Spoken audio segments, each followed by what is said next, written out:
Shalom, perkenalkan nama saya Nadia Tobing. Saya dari Prodi Pendidikan Agama Kristen Grup A semester 1.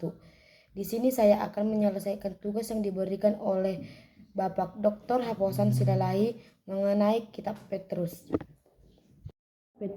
Kitab Petrus merujuk pada dua surat perjanjian baru. Surat Kitab Petrus diberikan kepada Petrus, salah satu dari 12 Rasul Yesus. Penulis surat Petrus adalah Rasul Petrus yang ditujukan kepada jemaat Kristen yang tersebar di Asia Kecil pada abad pertama.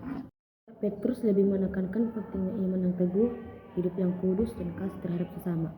Surat Petrus pertama kali ditulis oleh Rasul Petrus sekitar 60-64 Masehi, di mana pada zaman Petrus ini umat Kristen dianiaya oleh pemerintahan Kaisar Nero.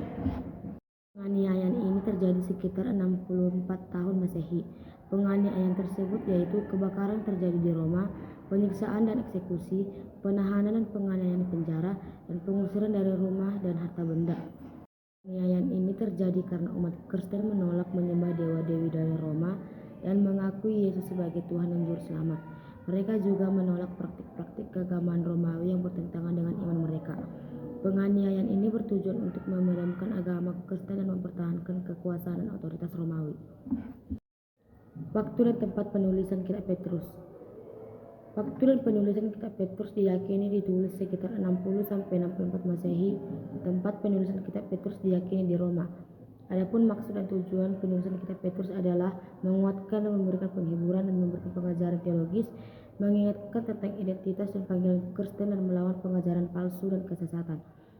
Sumber penulisan Kitab Petrus adalah Rasul Petrus sendiri. Petrus adalah salah satu dari 12 Rasul Yesus Kristus yang memiliki pengaruh yang besar dalam gereja awal. Dalam suratnya, Petrus mengajukan otoritasnya sebagai rasul untuk memberikan pengajaran, nasihat, dan dorongan rohani kepada jemaat Kristen. Baik, demikian penjelasan saya mengenai Kitab Petrus. Jika ada tutur kata yang kurang tepat, saya minta maaf.